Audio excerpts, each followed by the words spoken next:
अथर्वेदे अष्टमाष्टके सप्तमोऽध्यायः। तदिदास भुवनेषु ज्येष्ठं यतो जज्ञ उग्रस्त्वेषनृम्णः सद्यो जज्ञानो निरिणातिशत्रो ननुयम् विश्वे मदन्त्यूमाः आवृथा नः शवसा भूर्यो जाशत्रुर्दासाय भियसन्दधाति अव्यनच्च सस्त्रिसन्देहेन मन्द्रप्रभृतामदेषु त्वे क्रतुमभिवृञ्जन्ति विश्वे द्विर्यते ते त्रिर्भवन्त्यूमाः स्वादोऽस्वादीयस्वादुनाः सृजा समदस्सु मधुमधुनाभियोधीः इति चित्तित्पादनाजयन्तम् मदे अनुमदन्ति विप्राः ओजीयो धृष्णो स्थिरमादनुष्णमात्वादमन्यातुधानातुरेवाः तया वयम् शाशद्महेरणेषु प्रपश्यन्तो युधेऽन्यानि भूरि चोदयामितः युधावचोभिः सन्देशिषा विब्रह्मणा वजांसि स्तुषेयम् पुरुवर्पसमृक्वमिनदमवाप्यवाप्त्यानाम् आदर्शते शवसा सप्तदानोन् प्रसाक्षते प्रतिमानानि भूरि नितद्दधिषे परम् परम् च यस्मिन्नाभिधापसादुरोणे आमातराः स्थापयसे जगन्नो अतहिनो शिखर्वरा पुरोणे इमा ब्रह्म बृहद्दिवो विभक्तीन्द्राय शोषमक्रियस्पर्शाः महो गोत्रस्य क्षयति स्वराजोदुरश्च विश्वाः अमृणोदपस्वाः एवा महान् बृहद्दिवो अथर्वावो जत्स्वान्तन्वा अमीन्द्रमेव स्वसाहारो मातरिभ्वरीररिप्राहिन्दन्ति च शवसा वर्धयन्ति च हिरण्यगर्भः समवर्तताग्रे भूतस्य जातः पतिरेक आसीत् सदा आचारपृथिवीन्द्यामुते माम् कस्मै देवाय हविषा विधेम यः आत्मदा बलदा यस्य विश्व उपासते प्रशिषं यस्य देवाः यस्य छायामृतं यस्य मृत्युः कस्मै देवाय हविषा विधेम यः प्राणतो निमिषतो महित्वैक इद्राजा जगतो बभूव य ईशे अस्य द्विपदश्चतुष्पदः कस्मै देवाय हविषा विधेम यस्येमे हिमवन्तो महित्वा यस्य समुद्रम् रसयाः सहाहुः यस्येमाः प्रदिशो यस्य बाहो कस्मै देवाय हविषा विधेम येन द्यौरुग्रा पृथिवी च दृढा येन स्वस्तभितय्येन नागाः यो अन्तरिक्षे रजसो विमानः कस्मै देवाय हविषा विधेम यम् क्रन्दसे अवसादस्तभाने अभ्यैक्षेताम् मनसारे जमाने यत्रादिसूर उदितो विभाति कस्मै देवाय हविषा विधेम आपो हयद्बृहतेर्विश्वमायन् गर्भम् दधाना जनयन्तीरग्निम् ततो देवानाम् समवर्ततासुरेकः कस्मै देवाय हविषा विधेम यश्चिदापो महिना पर्यपश्यद्दक्षम् दधाना जनयन्तीर्यज्ञम् यो देवेष्वधिदेव एक आसीत् कस्मै देवाय हविषा विधेम मानो हिंसेज्जनितायः पृथिव्यायो वादिवम् सत्यधर्मा जजान यश्चापश्चन्द्रा बृहतीर्जजान कस्मै देवाय हविषा विधेम प्रजापतेनत्पदेतान्यन्यो विश्वाः जातानि परिता बभूव यत्कामास्तेजुहुमस्तन्नो अस्तु वयम् स्यामपतयोरयीणाम् वसुन्न चित्रमहसङ्गृणीषे वामम् क्षेममतिथिमद्विषेण्यम् सरा आसते शुरुतो विश्वदाय सोऽग्निर्होताः गृहपतिः सुवीर्यम् षाणो अग्ने प्रतिहर्यमेव चो विश्वानि विद्वान् वयुनानि सुक्रतो कृतनिर्णिब्रह्मणे गातुमेरयतपदेव अजनयन्ननूरतम् सप्तधामानि पर्यन्नमर्त्योदाशब्दाशुषे सुहृते मामहस्व सुवीरेण रयिणाग्ने स्वाभुवायस्तानः समिधातञ्जुषस्व यज्ञस्य केतुम् प्रथमम् पुरोहितम् हविष्मन्त ईळते सप्तवादिनम् शृण्वन्तमग्निम् कृतपृष्ठमुक्षणम् वृणन्तम् एवम् वृणते सुवीर्यम् त्वन्दूतः प्रथमो वरेण्यः स हूयमानो अमृताय वत्स्व त्वाम् मर्जयन् मरुतो दाशुषो गृहे त्वाम् स्तोमेभिर्भृगवोभिरुरुजुः इषम् दुहन् सुदुःखाम् विश्वधाय संयज्ञप्रिये यजमानाय सुक्रतो अग्ने कृतस्तुस्त्रिरतानि देद्यद्वर्तिर्यज्ञम् पर्यन् सुक्रतोयसे त्वामिदस्या उषसोऽप्युष्टिषु दूतम् गृह्वाना अजयन्तमानुषाः त्वाम् देवा महयाय्याय वा मृथुराज्यमग्ने निमृजन्तो अध्वरे यद्वा वसिष्ठा अक्वन्तवाजिनम् गृह्णन्तो अग्ने विदथेषु वेदसाः प्रायस्पोषम् यजमानेषु धारय यूयम् पात स्वस्तिभिः सदा नः अजम् वेनश्चोदयत्वृष्टिगर्भा ज्योतिर्जराजो रजसो विमाने इममपाम् सङ्गमे सूर्यस्य शिशुन्न विप्रामतिभिरिहन्ति समुद्रादूर्निमुदयर्ति वेनो न भोजाः पृष्ठम् हर्यतस्य दर्शि कृतस्य सानावतिविष्टविप्राट् समानम् योनिमभ्यनूषतौराः समानम् पूर्वीरभिमावशानास्तिष्ठन् वत्सस्य मातरः सनीडाः कृतस्य सानावतिचक्रमाणारिहन्ति मध्वो अमृतस्य वाणीः जानन्तो रूपमकृपन्तविप्राः मृगस्य घोषम् महिषस्य युग्मन् ऋते नयन्तो अधिसिन्धुमस्त्वर्विदद्गन्धर्वो अमृतानि नाम अप्सराजारमुपसिष्मियाणाजोषाः विपर्ति परमेभ्यो मन् चरत्प्रियस्य जोरिषु प्रियः संसेदत्पक्षे हिरण्यये सवेनः नागे सुपर्णमुपयत्पतन्तम् हृदा वेनन्दो अभ्यचक्षदत्वा हिरण्यपक्षम् वरुणस्य दूतम् यवस्य योनौ शकुनम् पुरण्यम् ऊर्ध्वो गन्धर्वो अधिनागे अस्थात्प्रत्यम् चित्रा बिभ्रतस्यायुधानि वसानो हत्कम् सुरभिन्द्रशेकम् स्वा अर्णनाम जनदम् प्रियाणि द्रप्सः समुद्रमभियज्जिगादिपश्यन् गृध्रस्य चक्षसा विधर्मन् भानुः शुक्रेण शोचिषा चकारस्तृतीये चक्रे रजसि प्रियाणि इमन्नो अग्न उपयज्ञमेहि पञ्चयामन्त्रिकृतम् सप्ततन्तुम् असोऽव्यवाणुतनः पुरोगाज्योगेव दीर्घन्तमहाशयिष्ठाः अदेवाद्देवः प्रजता गुहायन् प्रपश्यमानो अमृतत्वमेमे शिवम् यत्सन्तमशिवो जहाविस्मात्सख्यादरणीन्नाभिमेमि पश्यन्नन्यस्या अतिथिम् वयायार्तस्य धाम विपिमे पुरोणे शंसामि पित्रे असुराय शेवमयज्ञयाद्यज्ञियम् भागमेमे बह्वेः समाः अकरमन्तरस्मिन्निन्द्रम् मृडानः पितरम् जहामि अग्निः सोमो वरुणस्तेज्यमन्त्रे पर्यावर्त्राष्ट्रम् ददवाम्यायन्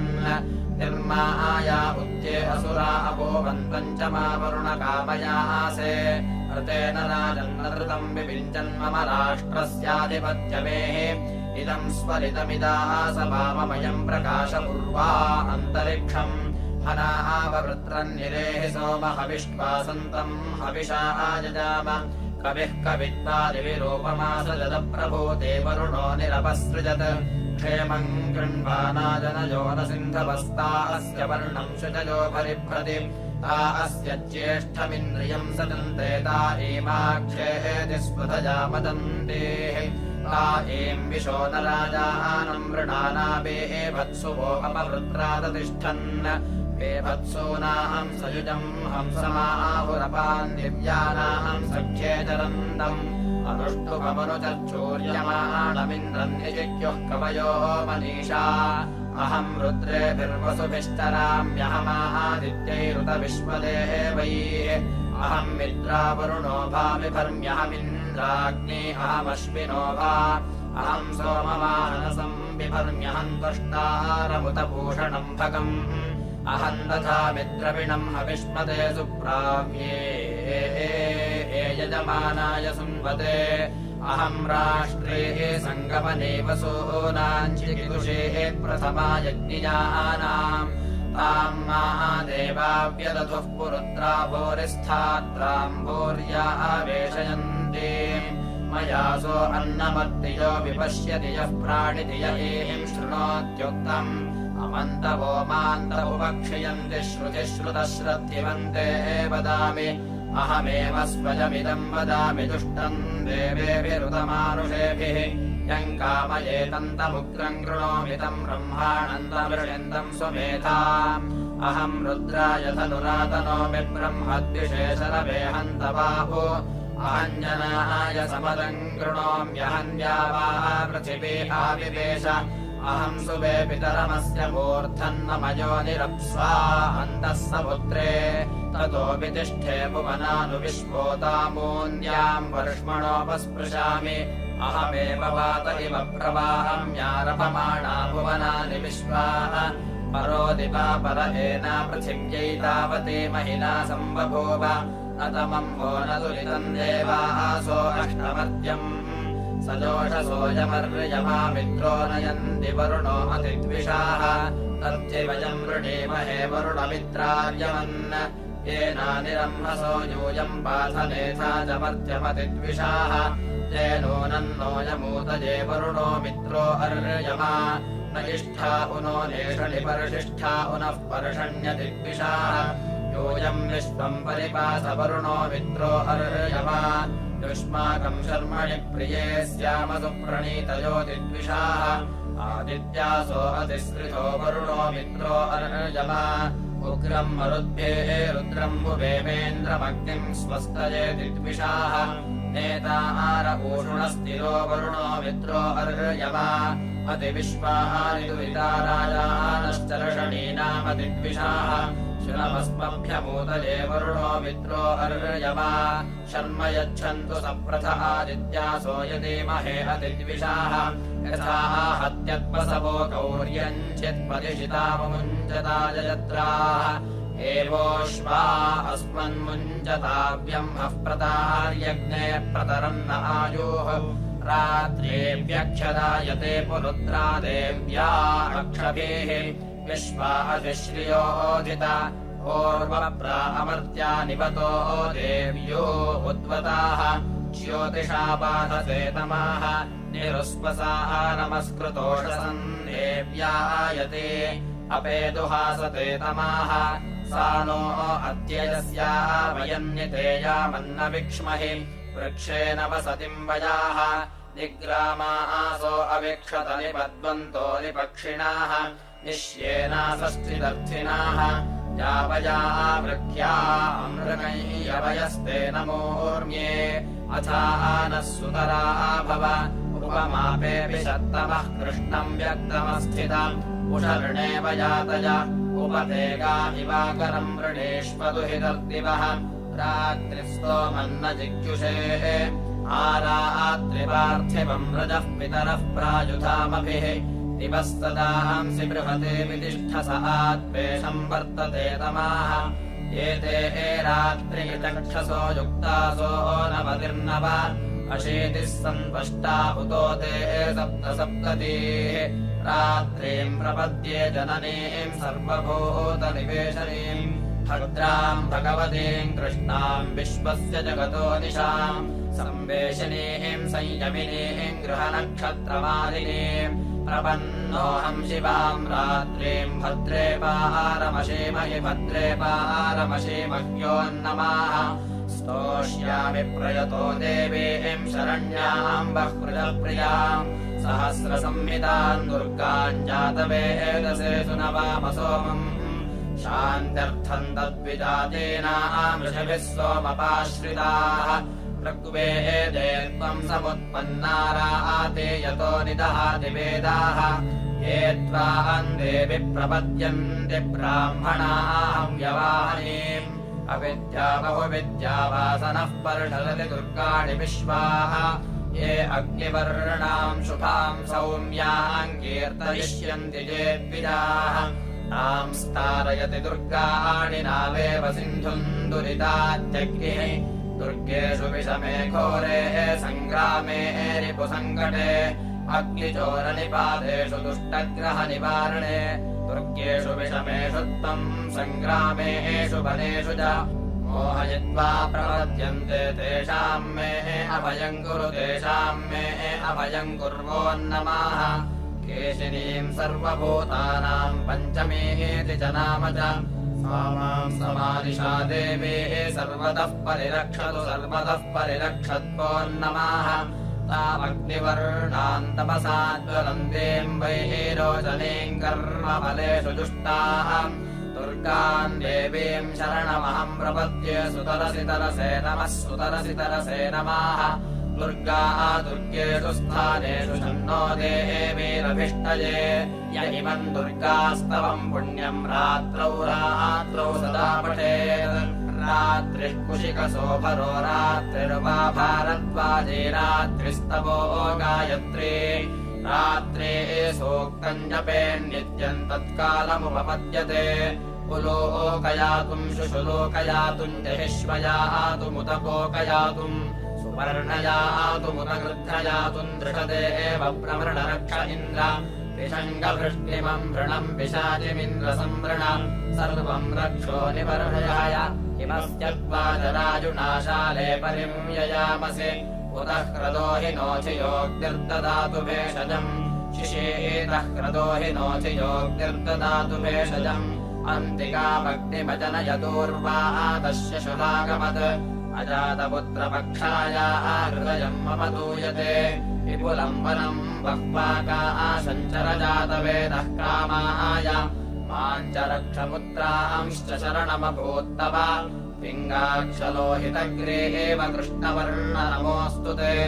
अस्मान्निबर्हणस्येनाम् सागरस्योर्मयो यथा इन्द्राः क्षत्रम् ददातु वरुणमभिषिञ्चतु शत्रवो निधनम् यान्तु जयत्तम् ब्रह्म तेजसा कपिलजटीम् सर्वभक्षम् चाग्निम् प्रत्यक्षदैवतम् वरुणम् च वशाम्यग्रे मम पुत्रांश्च रक्षत्वोन्नमाः साग्रम् वर्षशतम् ये एव विपखादतमोदत दुःखितांश्च द्विजांश्चैव प्रजाम् च पशुपालय यावदादित्यस्तपति यावद्राजति चन्द्रमाः यावद्वायुः प्लवायति तावज्जीवजयादय येन केन प्रकारेण को हि नामनुजीवति परेषामुपकारार्थम् यज्जीवति स जीवति येषाम् वैश्वानरीम् सर्वदेवान्नमोऽस्तु ते अजो रभयन्न च सर्पभयन्न च व्याघ्रभयन्न च मृत्युभयम् यस्यापमृत्युर्न च मृत्युः सर्वम् लभते सर्वम् जयते ममाग्ने वर्चो विहवेष्वस्तु वयन्तेन्धानास्तन्वम् पुषेम मह्यन्नमन्ताम् प्रतिशश्चतस्रस्तयाध्यक्षेण पृतनाजयेम मम देवा विहवे सन्तु सर्व इन्द्रवन्तो मरुतो विष्णुरग्निः ममान्तरिक्षमुरुलोकमस्तु मह्यम् वातः पवताम् कामे अस्मिन् मयि देवा द्रविणमायजन्ताम् मय्याशीरस्तु मयि देवहूतिः दैव्या होतारो वरुषन्त पूर्वेरिष्टास्याम तन्वाः सुवीराः मह्यै यजन्तु मम यानि हव्यापोतिः सत्या मनसो मे अस्तु येनो मानिका अङ्गतमज्जनाहम् विश्वे देवासो अधिवोचतानः देवेश्वरुर्वीरुनः कृणोत विश्वे देवास इह वीरजध्वम् माहास्महि प्रजया मातनोभिर्मारथामद्विषते सोमराजन् अग्ने मन्युम् प्रतिनुतन् परेषामदब्धो गोपाः परिपाहिनस्तम् प्रत्यञ्जोयन्तु निकुतः पुनस्ते मैषा अञ्चित्तम् प्रबुधाम् विनेशत् धातातॄणाम् भुवनस्य यस्पतिर्देवम् त्रातारमपि मातिशाहम् इमम् यज्ञमश्विनो भा बृहस्पतिर्देवाः पान्तु यजमानम् यर्थात् पुरुव्यजानो महिषः शर्मयम् स तस्मिन् हवे पुरुहूतः पुरुक्षो स नः प्रजायै हर्यश्वमृळयेन्द्रमानो रीरिषो मापरादाः येन सपत्ना अपते भवन्तीन्द्राग्निभ्यामपपातामहेतान् वसवो रुद्रा आदित्या उपरिस्पृशम् मोघ्रम् चेत्तारमधिराजमक्रन् अर्वाञ्चमिन्द्रममुतो हवामहे योगो जिद्धनजिदश्वजिद्यः इमन्नो यज्ञम् विहवेजुषस्यास्य गुल्मो हरिवो मेदिनन्त आयुष्यम् वर्चस्यम् राजस्पोषमोद्भिदम् इदम् हिरण्यम् वश्च स्वच्चैत्राया विशतादिमाम् उच्चैर्वाजे प्रतनाषाट्सभासाहन्धनञ्जयम् सर्वाः समग्रारुद्धयो हिरण्येऽस्मिन् समाहिताः शुनमहम् हिरण्यस्य पितुर्माने एव जग्रभ तेन माम् सूर्यत्वचमकलम् पूरुषप्रियम् सम्राजम् च विराजम् चाभिष्टिर्यातमे ध्रुवा लक्ष्मीराष्ट्रस्य या मुखे तया मामिन्द्रसंसृज अग्नेः प्रजातम् वर्यद्धिरण्यमृतम् यज्ञे अधिमत्येषु येन स इदेन मर्हति जरा मृत्युर्भवति यो विभर्ति यद्वेद राजा वरुणो यदु देवी सरस्वती इन्द्रो यद्वृत्रः वेदतन्मे वर्चस आजुषे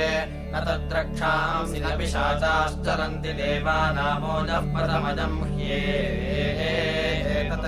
यो विभर्तिदाक्षायणा हिरण्यम् स देवेषु गृणुते दीर्घमायुस्वमनुष्येषु गृणुते दीर्घमायोः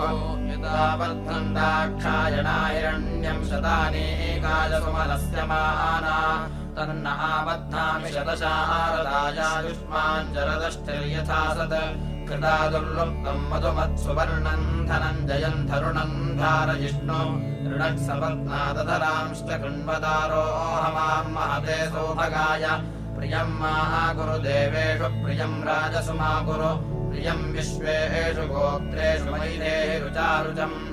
अक्तिर्येण विराजति सूर्यो येन विराजति विराज्येन विराजति तेनास्मान् ब्रह्मणस्पते विराजसमिधम् कुरु नासदासीन्नो सदा आसेत् तदानीन्नासेत्रजो नो व्योमा परो यत् किमापरीवः कुहकस्य शर्मन्नम् भः किमासीत् गहनम् गभीरम् न मृत्युरासेदमृतन्न तर्हि न रात्र्या अह्न आसेत् प्रकेतः आनेदपातम् स्पृधजातदेकम् तस्माद्धान्यन्न परः किञ्चनासा तम आसेत्तमसा गूढमग्रे प्रकेतम् सलिलम् सर्वमाहिदम् तुच्छेनाप्पविहितम् यदासेत्तमसस्तन्महिना जायतैकम् कामस्तदग्रे समवर्ततादिमनसो रेतः प्रथमम् यदासेत् सतो बन्धुमसति निरविन्दन् हृदि प्रदेश्याः कवयो मनीषा तिरश्चेनोऽपि ततो रश्मिरेषा मदस्विदासीत् वेदोधा आसन्महिमान आसन् स्वधा अवस्थात् प्रयतिः परस्तात् को अट्ठावेदक इह प्रवोचत्कुतः जाता कुत इयम् विसृष्टिः अर्वाग्देवा अस्य विसर्जनेनाथा को वेदयत बभूव इयम् विसृष्टिर्यत बभूव यदि वा तथे यदि वा न यो अस्याध्यक्षः परमेव्यो मन्त्सो अङ्गवेद यदि वा न वेद यो यज्ञो विश्वतस्तन्तुभिस्तत एकशतम् देवकर्मेभिराजतः इमे वयन्ति पितरो यः आजयुः प्रभयापभयेत्यासते तते पुमाङ्गेनन्तरुतमुत्पुनत्ति पुमान् विदत्ते अधिनागे अस्मिन् इमे मयूखा उपसेतु रोसदः सामानिरकृस्तसरान्योतवे आसेत्तमा प्रतिमा किन्निदानमाद्यम् किमासेत् परिधिः क आसेत् छन्दः किमासेत् प्रहुदम् किमुक्थम् यद्देवा देवमयजन्त विश्वे अग्नेर्गायत्र्य भवत्सयुग्गोष्णिहया सविता सम्बभूव अनुष्टुभासोममुक्थैर्महस्वान् बृहस्पतेर्बृहते वाचमावत् विराण्मित्रावरुणयोरभिश्रीरिन्द्रस्य दृष्टुविहभागो अह्नाः विश्वान् देवान् जगत्या विवेशतेन चाकुर्पर्षयो मनुष्याः चाकुर्प्रेतेन ऋषयो मनुष्याः यज्ञे जाते पितरो नः पुराणे पश्यन्मन्ये मनसा चक्षसा चान्यहिमम् यज्ञमयजन्त पूर्वे सह स्तोमाः सह छन्दस आवृतः सह प्रमार्षयः सप्तदैव्याः पूर्वेषाम् पन्थामनुदृश्य धीराः अन्बालेभिरेरथ्यो नरश्मेर अपप्राज इन्द्रविश्वाम् अवित्रानपापाः चो अभिभूतेऽनुदस्व अपोदेचो अपशूराधरा च पुरौ यथा तव शर्मन्मदेम कुविदङ्गजवमन्तो यवञ्चिद्यथादान्त्यनुपूर्वम् विजोय इहे हैषाङ्गृहि भोजनानि ये बर्हिषो नमो वृत्तिन्न जग्मुः न हि स्थोर्यतुथा यातमस्ति नोदश्रवो विविदे सङ्गमेषु कव्यन्त इन्द्रम् सख्याय विप्राः अश्वायन्तो वृषणम् वाजयन्तः युवम् सुराममश्विना नमुचा वासुरे स चाः विपानाशु बृहस्पते इन्द्रम् कर्म स्वावतम् पुत्रमिव पितराः वश्विनोभेन्द्रावतुः काव्यैर्दम् सनाभिः यत्सुरामम् व्यपिपश्यतेभिः सरस्वते त्वामघवन्नभिष्णक इन्द्रः सुत्रामास्ववाङ्गवोभिः सुमृडेको भवतु विश्ववेदाः पाठतान्वेषो अभयम् कृणोतु सुवीर्यस्य पतयस्याम तस्य वयम् सुमतौ यज्ञयस्यापि भद्रे सौ मनसे स्याम स सुत्रामास्ववाङ्गिन्द्रो अस्मे आराच्चिद्वेषस्सनुतर्युयोतु ईजानमिद्योर्गोर्तावसुरे जानम् भूमिरभिप्रभूषणि ईजानम् देवावश्विनावपि सुम्नैरवर्धताम् तावाहम् मित्रावरुणा तारयक्षितीषुम्नेषि तत्पताय जामसि युवोः ग्राणाय सख्यैरभिष्यामरक्षसाः अथा चिन्नुयत्यतिशामहे वामभिप्रियम् रेक्नः पद्यमानाः तत्त्वाम् आयत्पुष्यति रेक्नः संवाहारम् नगिरस्य मघानि असावन्यो असुरसूयदद्यौ स्पम् विश्वेषाम् वरुणासि राजाः मूर्धारथस्य चाकन्नैतावतेन सान्द्रगद्रुग अस्मिन् स्वे एतच्छकपूत एनो हिते मित्रे निगतान् हन्ति वीरान् अवोर्वायत्थात्तनोष्मवः प्रियासु यज्ञियाः सर्वाः युवोर्हि मातादिर्विजेतसाद्योर्नभूमिः पयसा पुपूतने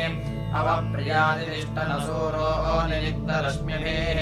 युवम् ह्यप्नराजापसे एततन्तिष्ठत्रसन्नधूर्षदम् मदर्षदम् तानः कणोपयन्ते नृमेधस्तत्रे हंहसः सुमेधस्तत्रे हंहसः रोष्पस्मै पुरोरथमिन्द्राय शोषमर्चत अभीके चिदुलोककृत्सङ्गे समत्सुवृत्रः अस्माकम् बोधिचोदितानपन्तामन्यकेशाञ्ज्याकामथिधन्वसु त्वम् सिन्धोऽङ्ग्रवाः सृजोऽथराजो अहन्नहिम् अशत्रुरिन्द्रजज्ञिषे विश्वम् पुष्यसि पार्यन्तम् त्वा परिष्वजामहे नभन्तामन्यकेशाञ्ज्याकामथिधन्वसु विषु विश्वा अरातयोर्यो न शन्तनोऽधियाः अस्तासि शत्रवे पथय्यो न इन्द्रजिघाम् सतिजाते रातिर्प्रतिर्वसु नभन्तामन्यकेशाञ्ज्याकामथिधन्वसु यो न इन्द्राभितो जनो वृकायुरादिदेशति अधस्पदन्तमीङ्कृतिविबाधो असि सा सहिर्नभन्तामन्यकेशाञ्ज्याकामथिधन्वसु यो न इन्द्राभिदासति सनाभिर्यश्च निष्ट्याः अपतस्य बलम् तिरमहे वद्यौरधत्मना नभन्तामन्यकेशाञ्ज्याकामथिधन्वसु वयमिन्द्रत्वायवः सहित्वमारभामहे ऋतस्य नः पथा न याति विश्वानि दुहिता नभन्तामन्यकेशाञ्ज्याकामथिधन्वसु अस्मभ्यम् स्वत्वमिन्द्रताम् शिक्षया दोहते प्रतिपरम् चरित्रे अच्छिद्रोऽग्निमेव यद्यथा नः सहस्रधारा पयसा मही गौः उभे यदिन्द्ररोदसे आपप्राथोषा इव महान्तम् त्वामहीनाम् सम्राजम् चर्षणीनाम् देवी जनित्र्यजीजनद्भद्राजनित्र्यजीजनत् अवस्मदुर्हणा यतो मर्तस्य तनुहि स्थिरम् अधस्पदन्तमेऽङ्कृतियो अस्माङ्कादिदेशति देवी जनित्र्यजीजनद्भद्राजनित्र्यजीजनत् अवद्या बृहतीरिषो विश्वश्चन्द्रा अमित्रहन् शचीभिश्चक्रतो नुहीन्द्र विश्वाभिरोधिभिर्देवी जनित्र्यजीजनद्भद्राजनित्र्यजीजनत् अभयत्वम् शतक्रतमिन्द्र विश्वानि दोनुषे रयिन्न सुन्वते रजाः सहस्रिणीभिरोधिभिर्देवी जनित्र्यजीजनद्भद्राजनित्र्यजीजनत् अवस्वेदानि पाभितो विश्वक्पतन्तु विद्यवाः दोर्वाया इव तन्तभोग्या अस्मदे दुर्मतिर्देवी जनित्र्यजीजनद्भद्राजनित्र्यजीजनत् दीर्घम् ह्यङ्कुशं यथा शक्तिम् बिभर्षिमन्तुमः पूर्वेण मघवन्पदायो भयान्यथा आजमो देवी जनित्र्यजीजनद्भद्राजनित्र्यजीजनत् यद्देवामिनीमसि न किरायोपयामसि मन्त्रश्रुत्यम् चरामसि पक्षेभिरपि कक्षेभिरत्रापि संरभामहे यस्मिन् वृक्षे सुपलाशे देवैः सम्पिबते यमः अत्रानो विश्वतिः पिता पुराणाम् अनुवेनते पुराणाम् अनुवेनन्तम् चरन्तम् पापयामुया असूयन्नभ्यजागशम् तस्माः अस्पृहयम् पुनः यम् कुमारनवम् प्रथमचक्रम् मनसा कृणोः एकेशम् विश्वतः प्राञ्चमपश्यन्नधितिष्ठसि यम् कुमारप्रावर्तयो रथम् विप्रेभ्यस्परे तम् सामानुप्रावर्तत समितो नाव्याहितम् कः कुमारमजनयद्रसङ्गो निरवर्तयत् कस्मित्तदद्यनो ब्रूयादनुदेजीयसा भवत् यथा भवदनुदेयी ततो अग्रमजायत पुरस्तात् पुनः ततः पश्चान्निरयणम् कृतम् इदम् यमस्य साधनम् देवमानम् यदुच्यते यमस्य संयते नाडीरयङ्गीर्भिः परिष्कृतः केश्या अग्निम् केशे विषम् केशे विभर्ति रोदसे केशे विश्वम् स्वर्दृशे केशीदम् ज्योतिरुच्यते मुनयो वातरशनाः पिशङ्गाः वसते मलाः वातस्यारुद्ध्रानीयन्ति यद्देवासो अविक्षत उन्मदिता मौने येन वाताम् आतस्थिमा वयम् शरीरे तस्माकम् योऽयम् मर्तासो अभिपश्यथ अन्तरिक्षेण पतति विश्वा रूपावचाकशत् मदिर्देवस्य देवस्य सौकृत्याय सखा आहितः वातस्याश्वो वायोः सखाथो देवेशितो मुनिः उभौ समुद्रावाक्षे यश्च पूर्व उतापरः अप्सरसाम् गन्धर्वाणाम् मृगाणाम् चरणे चरन् केशे केतस्य विद्वान् सखा स्वादुर्मलिन्दमः वायुरस्मा उपामन्थद्विनष्टि स्मा पुनर्नवा केशे विषस्य पात्रेण यद्रुद्रेणापि वत्सः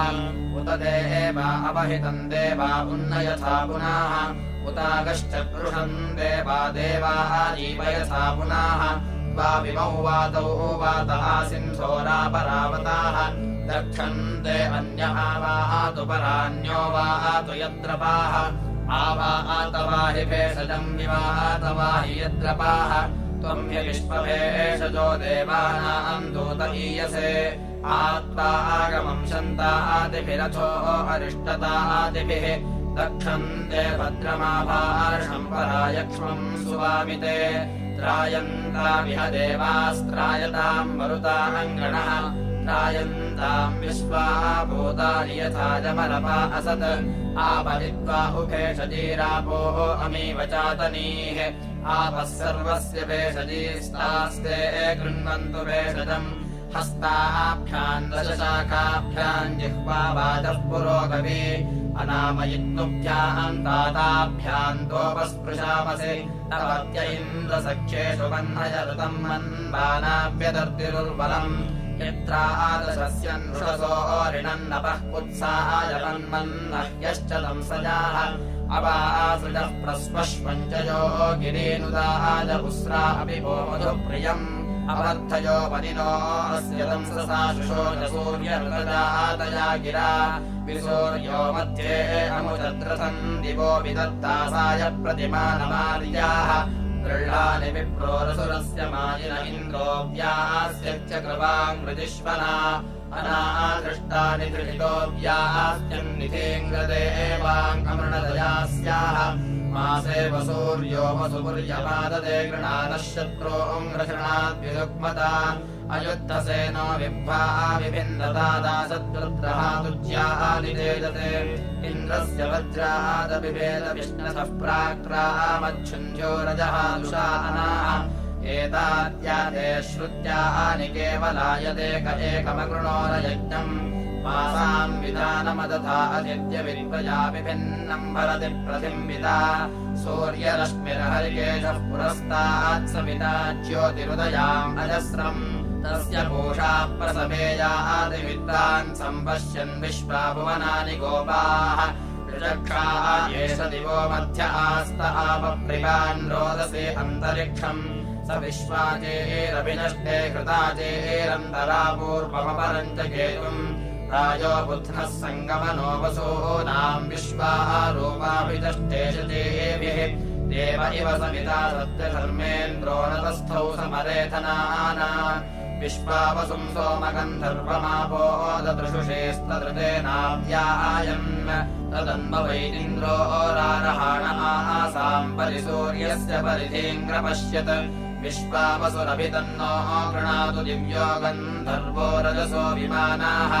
यद्वा आकाशद्यमुदयन्न विद्मधियो इन्वानोऽधिय इन्नो अव्याः स्वस्तिमविन्दच्चरणे नदीनामवावृणोत्तुलो अष्टौ रजानाम् रासाम् गन्धर्वो मृतानिवोचदिन्द्रो दक्षम् परिजानादहीनाम् अग्ने तव श्रवो मयो महि भ्राजन्ते अर्चयो विभावसो बृहत्पानो शपसा वाजमुख्या अन्तधासि दाशुषे कवे पावकवर्चा शुक्रवर्चा अनूनवर्चा उदयर्षिभानुना पुत्रो मातरा विचरन्नुभावसि वृणक्षिरोदसे उभे ऊर्जो नवाज्जातवेदः सुषस्तिभिर्मन्दस्वधेजभिर्हितः त्वेषः सन्दधुर्भूरिवर्पसश्चित्रोदयो वामजाताः हिरण्यग्ने प्रदयस्पजन्तुभिरस्मे राजो अमर्त्य सदर्शतस्य वपुषो विराजसि वृणक्षिसारसिङ्गतुम् निष्कर्तारमद्भरस्य प्रचेत सङ्ख्ययन्तम् रातसोमः रातिम् वामस्य सुभगाम् महीमिषम् दधासि सारसिम् रयिम् वृतावानम् महिषम् विश्वदर्शतमग्निम् सुम्नाय दधिरे पुरोजनाः श्रुत्कर्णम् सप्रथस्तमन्ता गिरादैव्यम् मानुषायुगा अग्ने अच्छावदेहनः प्रत्यङ्नः सुमनाः भव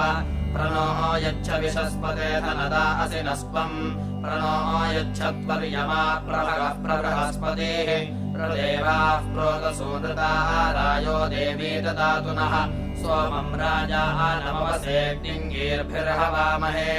आदित्यान् विष्णुम् सूर्यम् ब्रह्माणम् च बृहस्पतिम्